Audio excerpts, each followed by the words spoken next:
Hello friends, welcome back to the Kaappi corner. കഴിഞ്ഞ ഒരാഴ്ചയായിട്ട് social മീഡിയയിലും ന്യൂസ് ചാനലുകളിലും എല്ലാം നിറഞ്ഞു നിൽക്കുന്നത് എമ്പുരാനാണ്. പൃഥ്വിരാജ് സുകുമാരൻ സംവിധാനം ചെയ്ത് മലയാളത്തിൻ്റെ മഹാനടനായ മോഹൻലാൽ പ്രധാന കഥാപാത്രമായിട്ട് വന്ന എമ്പുരാൻ എന്ന സിനിമ ഒരുപാട് മിക്സഡ് റിവ്യൂസും അതുപോലെ ഒരുപാട് വിവാദങ്ങൾക്കും തിരികൊളുത്തിയിരുന്നു. അപ്പം ഇതിനെക്കുറിച്ച് ഈ സിനിമയെക്കുറിച്ച് വന്നിട്ടുള്ള വിവാദങ്ങളെക്കുറിച്ചും അതുപോലെ അത് പറഞ്ഞിട്ടുള്ള രാഷ്ട്രീയത്തെക്കുറിച്ചും അതിൻ്റെ റിവ്യൂസിനെക്കുറിച്ചും ഒക്കെയുള്ള ചെറിയൊരു എൻ്റെ പേഴ്സണലായിട്ടുള്ള എൻ്റെ ഒരു അഭിപ്രായമാണ് ഈ ഒരു വീഡിയോയിലൂടെ ഞാൻ ഷെയർ ചെയ്യുന്നത്. അപ്പം വീഡിയോ അവസാനം വരെ കാണണം. കുറച്ച് സ്പോയിലേഴ്സ് ഉണ്ടാവും, പക്ഷേ എനിക്ക് തോന്നുന്നു ഈ കഴിഞ്ഞ ഒരാഴ്ചയായിട്ട് സിനിമ മലയാളികൾ ഒരുവിധമുള്ള ആൾക്കാരെല്ലാം സിനിമ കണ്ടിട്ടുണ്ട്. അപ്പം സ്പോയിലേഴ്സ് വലിയ കുഴപ്പമില്ല എന്ന് തോന്നുന്നത് കൊണ്ടാണ് കുറച്ച് ഡിലേ ചെയ്ത് വീഡിയോ ഇടുന്നത്. സിനിമ ഇറങ്ങി ആദ്യത്തെ രണ്ടാമത്തെ ദിവസം തന്നെ ഞാൻ ഫിലിം കണ്ടതാണ്. പക്ഷേ ഒരുപാട് റിവ്യൂസും കാര്യങ്ങളും സോഷ്യൽ മീഡിയയിൽ വരുന്നത് കൊണ്ട് അങ്ങനെ ഒരു ചെയ്യാൻ താല്പര്യമില്ലാത്തത് കൊണ്ട് കുറച്ച് കഴിഞ്ഞിട്ട് പതിയെ ഇതുമായിട്ട് ബന്ധപ്പെട്ടിട്ടുള്ള വിഷയങ്ങളും കാര്യങ്ങളും എല്ലാം പറഞ്ഞുകൊണ്ടൊരു വീഡിയോ ചെയ്യാമെന്ന് വിചാരിച്ചിട്ടാണ് കുറച്ച് സമയമെടുത്തിട്ട് വീഡിയോ ചെയ്യുന്നത്. അപ്പം വീഡിയോ അവസാനം വരെ കാണുക. ചാനൽ സബ്സ്ക്രൈബ് ചെയ്തിട്ടില്ലാത്ത ആരെങ്കിലും ഉണ്ടെങ്കിൽ ചാനലൊന്ന് സബ്സ്ക്രൈബും ചെയ്തേക്കാം. അപ്പം ആദ്യത്തെ ദിവസങ്ങളിൽ തന്നെ ഫസ്റ്റ് ഡേ എനിക്ക് തോന്നുന്നു മാർച്ച് 27 രാവിലെ 6 മണിക്കായിരുന്നു ആദ്യത്തെ ഷോ കഴിഞ്ഞപ്പോൾ തന്നെ ഒരുപാട് മിക്സഡ് റിവ്യൂസാണ് ഫിലിമിന് വന്നുകൊണ്ടിരുന്നത്. ഫാൻസിൻ്റെ കയ്യിൽ നിന്ന് തന്നെ ഒരുപാട് പോസിറ്റീവ് റിവ്യൂസ് വന്നതുമുണ്ട്, നെഗറ്റീവ് റിവ്യൂസ് വന്നതുമുണ്ട്. ഏകദേശം ഒരു മിക്സഡ് ഒപ്പീനിയനായിട്ടാണ് ഓവറോൾ സിനിമ പൊയ്ക്കൊണ്ടിരുന്നത്. എത്രമാത്രം മിക്സഡ് റിവ്യൂസ് ഉണ്ടെങ്കിലും ലാലേട്ടൻ്റെ സിനിമ വന്ന് അത്യാവശ്യം നല്ലൊരു ആവറേജ് സിനിമ അനുഭവമാണ് എന്ന് വരുമ്പോൾ തന്നെ അത്യാവശ്യം നല്ല രീതിയിൽ കളക്ഷൻസ് സിനിമയ്ക്ക് ഉണ്ടാകാറുണ്ട്. അത് ഇവിടെയും കാണുന്നുണ്ട്. അത്യാവശ്യം 200-250 കോടിയോളം സിനിമ ആഗോള മാർക്കറ്റിൽ കളക്ട് ചെയ്തു എന്നാണ് ഇതുവരെ വന്നിട്ടുള്ള ന്യൂസ്. എത്രമാത്രം ജെന്യുവിൻ ആണെന്നറിയില്ല, പക്ഷേ എനിക്ക് തോന്നുന്നു അത്യാവശ്യം ഇന്ത്യയിൽ നിന്ന് മാത്രമല്ല ഇന്ത്യക്ക് പുറത്ത് അത്യാവശ്യം നല്ല രീതിയിൽ സിനിമയ്ക്ക് കളക്ഷൻ ഉണ്ടായിരുന്നു. ഇപ്പം ഞാൻ താമസിക്കുന്ന സ്ഥലത്ത് തന്നെ ഇതൊരു ചെറിയ സിറ്റി ആയിട്ട് കൂടി സാധാരണ മലയാള സിനിമകൾ 1-2 ഷോസ് മാത്രമേ ഇവിടെ കളിക്കാറുള്ളൂ. പക്ഷേ ഇത് ഏകദേശം ഒരാഴ്ചയോളം കണ്ടിന്യൂസ് ആയിട്ട് ഏകദേശം 10 ഷോസോളം ഫിലിം ഓൾറെഡി ഇവിടെ പ്ലേ ചെയ്യുന്നുണ്ട്. അപ്പോൾ അതുകൊണ്ട് തന്നെ അത്യാവശ്യം നല്ല രീതിയിൽ അവർക്ക് കളക്ഷൻ ഉള്ളത് കൊണ്ടാണ് സിനിമ അത്യാവശ്യം ഒരു ലോങ് റണ്ണ് പോലെ കുറച്ച് അധികം ഷോസ് എല്ലായിടത്തും പ്ലേ ചെയ്യുന്നത്. എനിക്ക് തോന്നുന്നു നല്ല കളക്ഷനും കാര്യങ്ങളും സിനിമയ്ക്ക് കിട്ടുന്നുണ്ട് എന്നാണ് തോന്നുന്നത്. പക്ഷേ ഇന്നത്തെ കാലത്തുള്ള കളക്ഷൻ 200 കോടി ക്ലബ്ബും 300 കോടി ക്ലബ്ബും ഒക്കെ എത്രമാത്രം ജെന്യുവിൻ ആണെന്ന് നമുക്കൊരിക്കലും പറയാൻ കഴിയില്ല. അതൊക്കെ അതിൻ്റെ വഴിയെ അത് അത്രയും കിട്ടിക്കഴിഞ്ഞാൽ പ്രൊഡ്യൂസേഴ്സിന് അത്രയും നഷ്ടം കുറയ്ക്കാം, പ്രൊഡ്യൂസേഴ്സിന് അത്രയും ലാഭമുണ്ടാക്കാം. അത് അവരുടെ കാര്യം. പക്ഷേ സിനിമ കണ്ട് അഭിപ്രായം പറയുക എന്നുള്ളതാണ് നമുക്ക് പറ്റുന്നൊരു കാര്യം. അപ്പം ഈ ഒരു സിനിമ ആദ്യത്തെ ദിവസം തന്നെ കുറച്ച് നെഗറ്റീവ് റിവ്യൂസ് വന്നെങ്കിൽ എനിക്ക് അടുത്തറിയാവുന്ന ഒരുപാട് സുഹൃത്തുക്കളും കുറച്ച് നെഗറ്റീവ് റിവ്യൂസ് ആണ് അത്യാവശ്യം ഈ സിനിമ കണ്ടിട്ട് പറഞ്ഞത്. തീരെ ഇഷ്ടപ്പെടാത്ത ആൾക്കാരുണ്ട്, എന്നാൽ കുറേയൊക്കെ ഇഷ്ടപ്പെട്ട ആൾക്കാരുണ്ട്. പക്ഷേ പേഴ്സണലി ഞാൻ തിയേറ്ററിൽ പോയി കണ്ടിട്ട് എനിക്ക് അത്യാവശ്യം നല്ല രീതിയിൽ ഫിലിം ഇഷ്ടപ്പെട്ടു. കാരണം ഞാൻ എന്താണോ എക്സ്പെക്റ്റ് ചെയ്തത് അത് തന്നെ എനിക്ക് ഈ സിനിമയിൽ നിന്ന് കിട്ടിയിട്ടുണ്ട്. ഈ കണ്ട ആൾക്കാരെല്ലാം നെഗറ്റീവ് പറഞ്ഞിട്ടുള്ള ആൾക്കാരെല്ലാം പറയുന്നതിൽ അല്ലെങ്കിൽ എല്ലാവരും ഈ നെഗറ്റീവ് റിവ്യൂസ് ആയാലും മിക്സഡ് റിവ്യൂസ് ആയാലും പോസിറ്റീവ് റിവ്യൂസ് ആയാലും ഇത് പറഞ്ഞവരെല്ലാം ഒറ്റ വാക്കിൽ അതായത് ഒരുപോലെ പറയുന്ന ഒരു കാര്യമുണ്ട്: ഇതിൻ്റെ ടെക്നിക്കൽ ക്വാളിറ്റി, ഈ ഫിലിമിൻ്റെ പെർഫെക്ഷൻ. അതായത് മലയാളത്തിൽ ഇതുവരെ കണ്ടിട്ടില്ലാത്ത ഏറ്റവും കിടിലമായിട്ട് മേക്ക് ചെയ്തിട്ടുള്ള ഒരു സിനിമയാണ് എമ്പുരാൻ എന്ന് എല്ലാവരും ഒറ്റ വാക്കിൽ പറയുന്നുണ്ട്. കാരണം അത്രമാത്രം കിടിലമായിട്ടാണ് പൃഥ്വിരാജ് ഈ ഒരു ഫിലിം വിഷ്വലൈസ് ചെയ്തിരിക്കുന്നത്.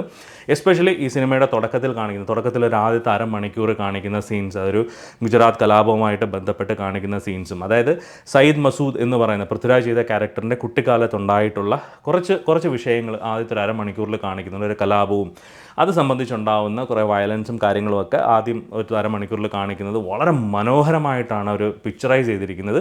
അത്ര കിടിലമായിട്ട് എനിക്ക് ഭയങ്കരമായിട്ട് ഇഷ്ടപ്പെട്ട ഒരു സീക്വൻസാണ് ആദ്യത്തെ അരമണിക്കൂർ. കാരണം നമ്മൾ രാജമൗലി സിനിമകളിലും ഒക്കെ കാണുന്ന ടൈപ്പ് അതേ രീതിയിൽ അതേ കളർ ടോണിലും ഒക്കെ വെച്ചിട്ട് നല്ല കിടിലമായിട്ട് എടുത്തിരിക്കുന്ന ഒരു വിഷ്വലാണ് ആക്ച്വലി ആ ഒരു ഫസ്റ്റ് ഹാഫ് ആൻ അവറിൽ നമുക്ക് കാണാൻ കഴിഞ്ഞത്. ആ ഒരു ഭാഗത്തോടു കൂടി എന്താണ് സിനിമ പറയാൻ പോകുന്നത്, എന്താണ് സിനിമയുടെ രാഷ്ട്രീയം എന്നുള്ളത് അവിടെ മുതലേ ആ ഒരു ഫിലിം കാണിക്കുന്നുണ്ട്. അത് ആ ഭാഗം കാണിക്കുന്നിടം മുതൽ തന്നെ പിന്നീട് അങ്ങോട്ടുള്ളതും അതേ രാഷ്ട്രീയത്തിൽ തന്നെ പിടിച്ചു പോകുന്ന കുറേ കാര്യങ്ങളും ഈ ഫിലിമിൽ കാണിക്കുന്നുണ്ട്. പിന്നെ അത് കഴിഞ്ഞിട്ട് വരുന്ന സീക്വൻസുകളായാലും അബ്രാം ഖുറേഷിയുടെ സീക്വൻസുകളായാലും പല രാജ്യങ്ങളിൽ ചെയ്തിട്ടുള്ള സീക്വൻസുകളായാലും മലയാള സിനിമയിൽ നമ്മൾ ഇതുവരെ കണ്ടിട്ടില്ലാത്ത തരത്തിലുള്ള ഒരു കുറേ വിഷ്വലൈസേഷൻസും കുറേ വിഷ്വൽസുമാണ് നമ്മൾ കൂടുതലും കണ്ടിട്ടുള്ളത് ഈ ഒരു ഫിലിമിൽ. എനിക്ക് കുറച്ചൊരു ഡൗൺ ആയിട്ട് തോന്നിയത് ഇതിൻ്റെ ലാസ്റ്റ് വരുന്ന അവസാനത്തെ പോർഷനിൽ വരുന്ന ഒരു ഫൈറ്റ് സീൻ ഉണ്ട്. എനിക്ക് തോന്നുന്നു അത് ഒരു എന്താ പറയുക, ഒരു റിവെഞ്ച് മോഡിൽ ആ ഒരു പോർഷൻസ്, അതായത് സയ്യിദ് മസൂദ് എന്ന് പറയുന്ന ക്യാരക്ടറിൻ്റെ റിവെഞ്ചാണ് ഈ ഒരു ഫിലിമിലൂടെ പ്രോപ്പറായിട്ട് പറഞ്ഞു പോകുന്നത്. അപ്പോൾ ആ ഒരു റിവെഞ്ച് പോർഷൻ എന്ന് പറയുന്നത് എനിക്ക് തോന്നുന്നൊരു പക്ക ഒരു തെലുങ്ക് ഫിലിം സ്റ്റൈൽ അല്ലെങ്കിൽ തമിഴ് സിനിമ സ്റ്റൈലിൽ എടുത്തു വെച്ചിരിക്കുന്നത് പോലെ എനിക്ക് തോന്നി. കാരണം അത്രയും കൊണ്ടുവന്നൊരു ബിൽഡപ്പ് ആ ഒരു പോർഷനിൽ കുറച്ചൊന്ന് ഡൗൺ ആയതുപോലെ എനിക്ക് തോന്നി. അത് വേറെ എന്തെങ്കിലും രീതിയിൽ കുറച്ചും കൂടെ ഒരു എഫക്റ്റീവായിട്ട് ഒരു പ്രസൻറ്റ് ചെയ്യുമായിരുന്നെങ്കിൽ കുറച്ചും കൂടെ ബെറ്റർ ആയേനെ എന്നെനിക്ക് തോന്നി. But overall it's a worthful watch. കാരണം ഇതിൻ്റെ അബ്രാം ഖുറേഷിയുടെ സീക്വൻസ് കാണിക്കുമ്പോഴായാലും മോഹൻലാലിൻ്റെ ഇൻട്രോ സീൻസ് ഉണ്ട്, അതായത് ലാലേട്ടൻ്റെ ഇൻട്രോ സീൻസ്. സിനിമ തുടങ്ങി ഏകദേശം 1 മണിക്കൂർ കഴിഞ്ഞിട്ടാണ് ലാലേട്ടനെ കാണിക്കുന്നത്. അതുപോലെ ലാലേട്ടൻ്റെ ഇൻട്രൊഡക്ഷൻ ആയാലും സ്റ്റീഫൻ നെടുമ്പള്ളി എന്ന് പറയുന്ന ക്യാരക്ടറിനെ ഇൻട്രൊഡ്യൂസ് ചെയ്യുമ്പോഴായാലും അത്യാവശ്യം നല്ല രീതിയിൽ ഒരു ഫാൻ ബോയ് മൊമെൻറ്റ് കൊടുക്കത്തക്ക രീതിയിലാണ് അദ്ദേഹത്തെ പ്രസൻറ്റ് ചെയ്തിരിക്കുന്നത്. അത് വളരെ മനോഹരമായിട്ട് ബാക്ക്ഗ്രൗണ്ട് സ്കോറൊക്കെ കൊടുത്ത് നല്ല കിടിലമായിട്ട് ചെയ്തു വെച്ചിട്ടുണ്ട്. പിന്നെ പ്രത്യേകിച്ച് പറയേണ്ടത് ഈ ഒരു സിനിമയിൽ ഇപ്പം വിഷ്വലൈസേഷൻസ് എല്ലാം കിടിലമായിരുന്നെങ്കിലും അതുപോലെ ഇതിൻ്റെ ഒരു സ്റ്റോറി ലൈൻ 2 പാരലൽ ആയിട്ടാണ് പോകുന്നത്. കാരണം ഇതൊരു അബ്രാം ഖുറൈഷി എന്ന് പറയുന്ന ക്യാരക്ടറിനെ ബേസ് ചെയ്തിട്ട് പറയുന്നൊരു കഥയാണിത്. ഇതൊരിക്കലും സ്റ്റീഫൻ നെടുമ്പള്ളി എന്ന് പറയുന്ന ക്യാരക്ടറിൻ്റെ കഥയല്ല. ലൂസിഫർ എന്ന് പറയുന്ന ഫസ്റ്റ് പാർട്ട് കാണിച്ചത് സ്റ്റീഫൻ നെടുമ്പള്ളിയും അദ്ദേഹത്തിൻ്റെ ലൈഫിനെ ചുറ്റിപ്പറ്റിയും അദ്ദേഹം എത്രമാത്രം പവർഫുള്ളാണ്, കേരള രാഷ്ട്രീയത്തിൽ അദ്ദേഹത്തിൻ്റെ ഇമ്പാക്റ്റ് എന്താണ് എന്നുള്ളതാണ് ലൂസിഫർ എന്ന് പറയുന്ന സിനിമ കാണിച്ചതെങ്കിൽ ലൂസിഫർ 1 അവസാനിക്കുന്നത് അബ്രാം ഖുറേഷി എന്ന് പറയുന്നൊരു ക്യാരക്ടറിനെ ഇൻട്രൊഡ്യൂസ് ചെയ്തുകൊണ്ടാണ്. അപ്പം അബ്രാം ഖുറേഷി അത് സ്റ്റീഫൻ നെടുമ്പള്ളിയെ പോലല്ല, മറ്റു വളരെ പവർഫുള്ളായിട്ടുള്ള ലോകത്തെ പല കാര്യങ്ങളും കൺട്രോൾ ചെയ്യുന്ന ഒരു വലിയൊരു നെക്സസ് ആയിട്ട് വളർന്നു വന്നിട്ടുള്ള അബ്രാം ഖുറേഷി എന്ന് പറയുന്ന ക്യാരക്ടറിനെ ഇൻട്രൊഡ്യൂസ് ചെയ്തുകൊണ്ടാണ് ആ ഫിലിം അവസാനിക്കുന്നത്. അതുപോലെ ആ ഫിലിമിൻ്റെ ലൂസിഫർ എന്ന് പറയുന്ന സിനിമയുടെ അവസാന ഭാഗത്ത് നിങ്ങൾ കണ്ട പേപ്പർ കട്ടിങ്സും കാര്യങ്ങളും ഒക്കെ കണ്ടാൽ നിങ്ങൾക്ക് മനസ്സിലാവും. അത് പ്രധാനമായും കബൂക കാട്ടലും ഈ അബ്രാം ഖുറേഷി നെക്സസും അവരുടെ തമ്മിലുള്ള പ്രോബ്ലംസും കാര്യങ്ങളും ഒക്കെ അതിനെയൊക്കെ ബേസ് ചെയ്തിട്ടാണ് കുറേ പേപ്പർ കട്ടിങ്സും കാര്യങ്ങളുമൊക്കെ കാണിക്കുന്നത്. ആ ഒരു പോർഷനിൽ നിന്നാണ് L2 തുടങ്ങുന്നത്. കാരണം L2-ൽ ഒരിക്കലും എമ്പുരാൻ എന്ന് പറയുന്ന സിനിമ ഒരിക്കലും സ്റ്റീഫൻ നെടുമ്പള്ളിയുടെ കഥയല്ല. L2 എന്ന് പറയുന്നത് ഖുറേഷി അബ്രാമിൻ്റെ വേൾഡിനെ എസ്റ്റാബ്ലിഷ് ചെയ്യുക എന്നുള്ളതാണ് അവർ ആ ഫിലിം കൊണ്ട് ഉദ്ദേശിച്ചത്. ഇതൊരു 3 പാർട്ടായിട്ടുള്ള ഫ്രാഞ്ചൈസിയാണ്. ഇവർ ആദ്യമേ പറഞ്ഞുള്ളതാണ് ഇതൊരു 3 ഭാഗമാണ്, ഒരു ഭാഗമല്ല. L1-ൽ ലൂസിഫർ എന്ന് പറയുന്ന സിനിമയിൽ സ്റ്റീഫൻ നെടുമ്പള്ളിയാണ് എസ്റ്റാബ്ലിഷ് ചെയ്തതെങ്കിൽ L2-ൽ അബ്രാം ഖുറേഷി എന്ന് പറയുന്ന ക്യാരക്ടറിനെയാണ് അവർ എസ്റ്റാബ്ലിഷ് ചെയ്തിരിക്കുന്നത്. അബ്രാം ഖുറേഷിയും അതുപോലെ സയ്യിദ് മസൂദും ഇവർ തമ്മിലുള്ള റിലേഷനും ഇവരെങ്ങനെ മീറ്റ് ചെയ്തു എന്നുള്ള ആ ഒരു പോർഷനെയാണ്, അതായത് അബ്രാം ഖുറേഷി എത്രമാത്രം പവർഫുള്ളായിട്ടുള്ള ഒരാളാണ് എന്നുള്ളതാണ് L2-ൽ അവർ പ്രധാനമായിട്ടും എസ്റ്റാബ്ലിഷ് ചെയ്യാൻ ശ്രമിച്ചിട്ടുള്ളത്. അതിൻ്റെ കൂടെ ഒരു പുട്ടിന് പീര എന്നോണം കേരള രാഷ്ട്രീയത്തിൽ, അതായത് സ്റ്റീഫൻ നെടുമ്പള്ളി കേരളം വിട്ടു പോയതിന് ശേഷം അടുത്ത 5 വർഷം ജതിൻ രാംദാസ് എന്ന് പറയുന്ന ക്യാരക്ടർ, ടൊവിനോ ചെയ്ത ക്യാരക്ടർ മുഖ്യമന്ത്രി ആയതിനു ശേഷം അടുത്ത 5 വർഷം കേരള രാഷ്ട്രീയത്തിൽ എന്തൊക്കെ സംഭവിച്ചു, എന്തൊക്കെ മാറ്റങ്ങൾ വന്നു എന്നുള്ളതും പാരലായിട്ട് ഇവർ കാണിക്കുന്നുണ്ട്. അപ്പം ഈ ഒരു സ്റ്റോറി എസ്റ്റാബ്ലിഷ് ചെയ്യുക എന്നുള്ളതാണ് അവർ ഈ ഒരു ഫിലിം കൊണ്ട് ഉദ്ദേശിക്കുന്നത്. ഇതൊരിക്കലും ഒരു പൂർണ്ണമായിട്ടുള്ള ഒരു ഫിലിം അല്ല. ഇവർ പല ഇൻ്റർവ്യൂസിലും പൃഥ്വിരാജിൻ്റെ ഈ ഒരു പ്രൊമോഷൻ്റെ പല ഇൻ്റർവ്യൂസിലും ഇവർ ക്ലിയറായിട്ട് പറയുന്നുണ്ട്, this is not an end. കാരണം ഈ ഒരു കഥ ഒരിക്കലും പൂർണ്ണമാവില്ല. L3 ഇല്ലാതെ ഈ ഒരു ഫിലിം L2 എമ്പുരാൻ എന്ന് പറയുന്ന സിനിമ ഒരിക്കലും പൂർണ്ണമാവില്ല. അതുകൊണ്ടാണ് പലർക്കും ഇതിൻ്റെ സ്ക്രിപ്റ്റിങ്ങിൽ മുരളി ഗോപിയുടെ സ്ക്രിപ്റ്റ് കുറച്ച് വീക്കാണ്, കുറച്ച് ഇമോഷണൽ കണക്റ്റ് കുറവാണ് എന്ന് പറയുന്നത്. കാരണം L2 മറ്റൊരു വലിയൊരു ഹിറ്റായിട്ടുള്ളൊരു ഫ്രാഞ്ചൈസിയുടെ ആദ്യത്തെ പാർട്ടായ ലൂസിഫർ എന്ന് പറയുന്ന സിനിമയുടെ 2ാം ഭാഗമായിട്ടൊരു സിനിമ വരുമ്പോൾ സ്വാഭാവികമായിട്ടും ഫാൻസ് എക്സ്പെക്റ്റ് ചെയ്യുന്നത് സ്റ്റീഫൻ നെടുമ്പള്ളിയുടെ കുറേ ഫൈറ്റും സ്റ്റീഫൻ നെടുമ്പള്ളിയുടെ കുറേ എന്താ പറയുക ഒരു സ്വാഗും കാര്യങ്ങളും ഒക്കെ, ഒരു മുണ്ട് മടക്കിയുള്ള സ്വാഗും കാര്യങ്ങളൊക്കെ ഒരു തനി മലയാളി സ്റ്റൈലായിട്ടുള്ളൊരു ഫിലിമാണ് പലരും എക്സ്പെക്റ്റ് ചെയ്തത്. ആ ഒരു എക്സ്പെക്റ്റേഷനാണ് അവിടെ മാറിയത്. കാരണം ഇത് കാണിക്കുന്നത് അബ്രഹാം ഖുറൈഷിയുടെ ലോകത്തെയാണ് ഈ ഒരു ഫിലിം കൊണ്ട് കാണിക്കുന്നത്. അവിടെ അതുകൊണ്ടാണ് ഫാൻസിൻ്റെ എക്സ്പെക്റ്റേഷനെ മറികടക്കാൻ കഴിയാതെ ഒരുപാട് നെഗറ്റീവ് റിവ്യൂസും കാര്യങ്ങളും ഫസ്റ്റ് ഡേ ഫിലിമിന് വന്നത്. ഇതിൽ ഈ ഒരു ഫിലിം, അതായത് ഇതിൻ്റെ ഒരു എഴുത്തിൽ, അതായത് ഈ ഒരു ഫിലിമിൻ്റെ എഴുത്തിൽ ഈ ഒരു ക്യാരക്ടേഴ്സ്, ഇതിനകത്ത് വന്നിട്ടുള്ള ഒരുപാട് ക്യാരക്ടേഴ്സ് ഉണ്ട്. ഇപ്പോൾ മുരളി ഗോപിയുടെ സ്ക്രിപ്റ്റിനെ കുറ്റം പറയുന്നവർ ആലോചിക്കേണ്ട ഒരു കാര്യമുണ്ട്. കാരണം ഇത് ഒരു ക്യാരക്ടറിനെ എസ്റ്റാബ്ലിഷ് ചെയ്ത് കൊണ്ടുപോയിട്ട് ഇതിന് L3 എന്ന് പറയുന്ന അടുത്ത ഭാഗം വരുമ്പോൾ, ഈ അടുത്ത ഭാഗം വരുമ്പോൾ മാത്രമേ ഈ ക്യാരക്ടേഴ്സിൻ്റെ എല്ലാം ഫൈനൽ ഇമ്പോർട്ടൻസ് അല്ലെങ്കിൽ ഈ കഥയ്ക്കൊരു പൂർണ്ണത ഉണ്ടാകുന്നുള്ളൂ എന്ന് നമ്മൾ ചിന്തിക്കണം. കാരണം ഇദ്ദേഹത്തിൻ്റെ പലരും എനിക്കും പേഴ്സണലി ഞാൻ കണ്ടപ്പം എനിക്കും തോന്നിയത് പല ക്യാരക്ടേഴ്സിനും ഡെപ്ത് കുറവാണ്. പല ക്യാരക്ടേഴ്സിനും അവരുടെ ഒരു ഇമോഷണൽ കണക്റ്റ് നമ്മളിലേക്ക് ഉണ്ടാക്കാൻ, അതായത് ഒരുപാട് ക്യാരക്ടേഴ്സ് ഉണ്ട്, ഹോളിവുഡിൽ നിന്നായാലും ഒരുപാട് ക്യാരക്ടേഴ്സ് ഈ ഒരു ഫിലിമിൽ വന്നു പോകുന്നുണ്ട്. പക്ഷേ ഇവരുടെ ആരെയും നമുക്ക് ഫിലിം കണ്ടിറങ്ങിക്കഴിഞ്ഞാൽ നമുക്ക് ഓർത്തിരിക്കാൻ പറ്റുന്നതായിട്ടുള്ള ക്യാരക്ടേഴ്സോ കാര്യങ്ങളോ ഒന്നുമില്ല. ഇതിൽ എനിക്ക് ഏകദേശം പോസിറ്റീവായിട്ട് ഫസ്റ്റിൽ നിന്നും സെക്കൻഡിലേക്ക് വരുമ്പോൾ പോസിറ്റീവായിട്ട് എനിക്ക് ഫീൽ ചെയ്ത ഒരേ ഒരു ക്യാരക്ടർ പ്രിയദർശിനി രാംദാസ് എന്ന് പറഞ്ഞ് മഞ്ജു വാര്യർ ചെയ്തൊരു ക്യാരക്ടറാണ്. കാരണം ഫസ്റ്റിൽ ജതിൻ രാംദാസിനെ എലിവേറ്റ് ചെയ്ത് കൊണ്ടുവന്നെങ്കിൽ ഇതിൽ പ്രിയദർശിനി രാംദാസ് എന്ന് പറയുന്ന ക്യാരക്ടറിനെയാണ് ഇവർ അത്രമാത്രം എലിവേറ്റ് ചെയ്ത് ആ ഒരു ടോപ്പ് ലെവലിലേക്ക് കൊണ്ടുവന്നിരിക്കുന്നത്.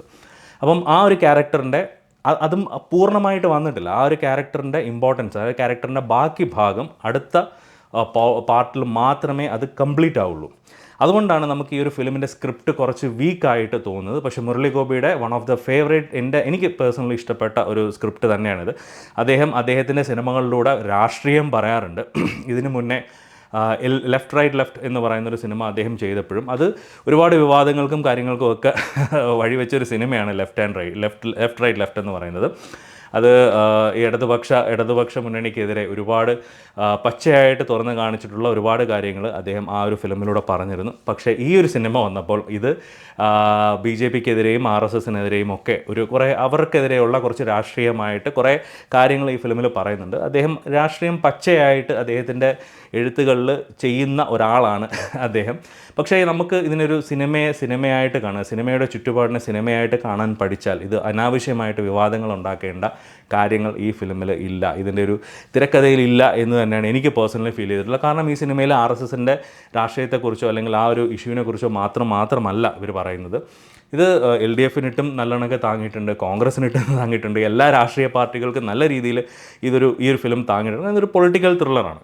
അപ്പോൾ അതിൽ ഒരുപാട് കാര്യങ്ങൾ കേരള രാഷ്ട്രീയത്തിൽ ഇപ്പം നടക്കുന്ന പല കാര്യങ്ങളും അദ്ദേഹം അതിലൂടെ ആ സിനിമയുടെ തിരക്കഥയിലൂടെ അദ്ദേഹം പറഞ്ഞിട്ടുണ്ട്.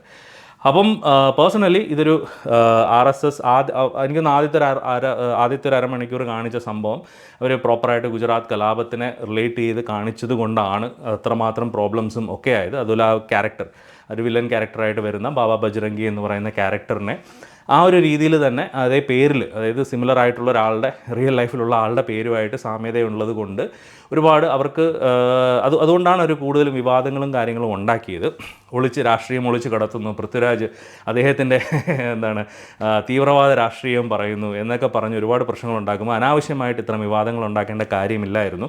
കാരണം ഇതൊരു സിനിമയായിട്ട് കാണുക, ആവിഷ്കാര സ്വാതന്ത്ര്യമായിട്ട് മാത്രം കാണുകയാണെങ്കിൽ ഒരു കുഴപ്പമില്ലാതെ അത്യാവശ്യം നല്ല രീതിയിൽ കണ്ടിരിക്കാൻ പറ്റുന്നൊരു ഫിലിമായിരുന്നു. സത്യം പറഞ്ഞാൽ വിവാദങ്ങൾ സിനിമയ്ക്ക് ഗുണം മാത്രമേ ചെയ്തിട്ടുള്ളൂ.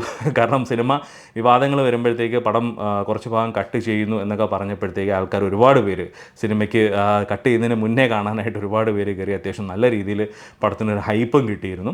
വിവാദങ്ങൾ സിനിമയ്ക്ക് ഗുണമേ ചെയ്തിട്ടുള്ളൂ, സിനിമയ്ക്ക് ഒരിക്കലും ദോഷം ചെയ്തതായിട്ട് എനിക്ക് ഫീൽ ചെയ്യുന്നില്ല. പക്ഷേ അനാവശ്യമായിട്ട് വിവാദങ്ങൾ ഉണ്ടാക്കേണ്ട ഒരു കാര്യങ്ങളും ഈ സിനിമയ്ക്കകത്തില്ലായിരുന്നു. സിനിമയായിട്ട് മാത്രം കാണാൻ പഠിക്കുക എന്നുള്ളതാണ് പറയാനുള്ളത്. അപ്പോൾ അതാണ് ആ സിനിമയുടെ കഥയെക്കുറിച്ചും തിരക്കഥയെക്കുറിച്ചും രാഷ്ട്രീയത്തെക്കുറിച്ചും പറയുന്നത്.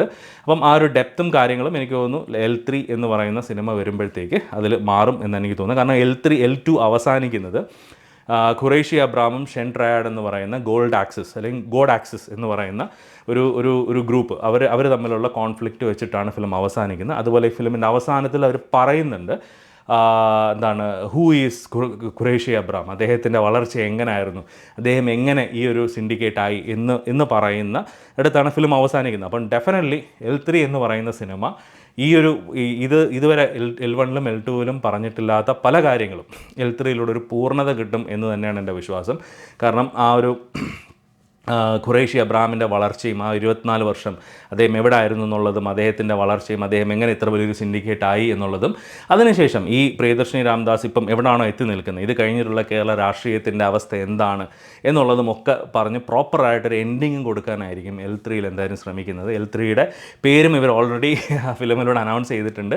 L3 അസ്രായേൽ എന്ന് പറഞ്ഞാണ്. അത് തന്നെയാണെന്ന് തോന്നുന്നു. ആക്ച്വലി L1ൽ ലൂസിഫർ ഇറങ്ങിയപ്പോൾ അതിൻ്റെ ലാസ്റ്റിൽ എമ്പുരാൻ എന്ന് പറഞ്ഞിട്ടായിരുന്നു ആ പാട്ട്. അത് തന്നെയായിരുന്നു L2 എമ്പുരാൻ എന്ന് പറഞ്ഞിട്ട് അവർ അനൗൺസ് ചെയ്തത്. അതുപോലെ തന്നെ ഇവിടെ L3 അവസാനിക്കുന്ന അസ്രായേൽ എന്ന് പറയുന്ന പാട്ട് വളരെ മനോഹരമായിട്ട് ദീപക് ദേവ് ചെയ്തിട്ടുള്ളൊരു പാട്ടാണ്. അപ്പോൾ ആ പാട്ടിന് വെച്ചിട്ടാണ് ഫിലിം എൻഡ് ചെയ്തിരിക്കുന്നത്. അതായിരിക്കും അടുത്ത L3 എന്ന് പറയുന്ന ഇതിൻ്റെ ഒരു തേർഡ് പാർട്ട് ഓഫ് ദ ഫ്രാഞ്ചൈസിയുടെ പേര് L3 അസ്രായേൽ എന്ന് തന്നെ ആയിരിക്കുമെന്നാണ് എൻ്റെ വിശ്വാസം തെറ്റാതിരിക്കട്ടെ. അപ്പം ഓവറോൾ ഇതാണ് എൻ്റെ അഭിപ്രായം. പിന്നെ അതുപോലെ മ്യൂസിക്കിനെ കുറിച്ചും ഒരുപാട് പേര് നെഗറ്റീവ് അഭിപ്രായം പറഞ്ഞു. ദീപക് ദേവ് വളരെ മനോഹരമായിട്ട് ദീപക് ദേവ് മ്യൂസിക് ചെയ്യുന്ന ഒരാളാണ്. അദ്ദേഹം ഫസ്റ്റ് ഹാഫ് ആൻ അവറിലൊക്കെ അതിൽ വില്ലൻ്റെ ഒക്കെ ഇൻട്രൊഡക്ഷൻ കൊടുത്തിരിക്കുന്നത് കിടിലം മ്യൂസിക്കാണ്. ഒരു രക്ഷയില്ലാത്ത ബാക്ക്ഗ്രൗണ്ട് സ്കോറും കാര്യങ്ങളാണ് കൊടുത്തിരിക്കുന്നത്. പക്ഷേ 1-2 സ്ഥലങ്ങളിൽ ഒഴിച്ച് എനിക്ക് കാര്യമായിട്ട് വലിയ കുഴപ്പമൊന്നുമില്ല. പക്ഷേ കുറച്ച് ഭാഗങ്ങൾ, എസ്പെഷ്യലി ലാസ്റ്റ് ഫൈറ്റിൻ്റെയൊക്കെ കുറച്ച് ഭാഗങ്ങളിൽ ഭയങ്കര ലൗഡായിട്ട് എനിക്ക് ഫീൽ ചെയ്തു. എനിക്ക് അത്ര ഒരു എഫക്റ്റോ കാര്യങ്ങളോ എനിക്ക് ഫീൽ ചെയ്തില്ല പേഴ്സണലി. പക്ഷേ ബാക്കിയുള്ള ഭാഗങ്ങളിലെല്ലാം അത്യാവശ്യം നല്ല രീതിയിൽ അദ്ദേഹം പ്രസൻറ്റ് ചെയ്തിട്ടുണ്ട്. പിന്നെ ഒരുപാട് പേര് നെഗറ്റീവ് പറഞ്ഞത് മോഹൻലാലിൻ്റെ സ്ക്രീൻ പ്രസൻസ് കുറവാണെന്ന് പറഞ്ഞു. കാരണം L1ലും ഇതുപോലെ മോഹൻലാൽ ഏകദേശം 3 മണിക്കൂർ അടുപ്പിച്ചുള്ള ഒരു പടമാണെങ്കിലും അതിൽ 40 മിനിറ്റോ 45 മിനിറ്റോ മാത്രമേ മോഹൻലാലിൻ്റെ സീൻസ് ഉള്ളൂ. പക്ഷേ ലാലേട്ടൻ്റെ സീൻസിൽ കംപ്ലീറ്റ് ആയിട്ട് ഒരു ഓവറോൾ ഫിലിമിൽ അദ്ദേഹത്തിൻ്റെ പ്രസൻസ് നമുക്ക് ഫീൽ ചെയ്യുന്നുണ്ട്.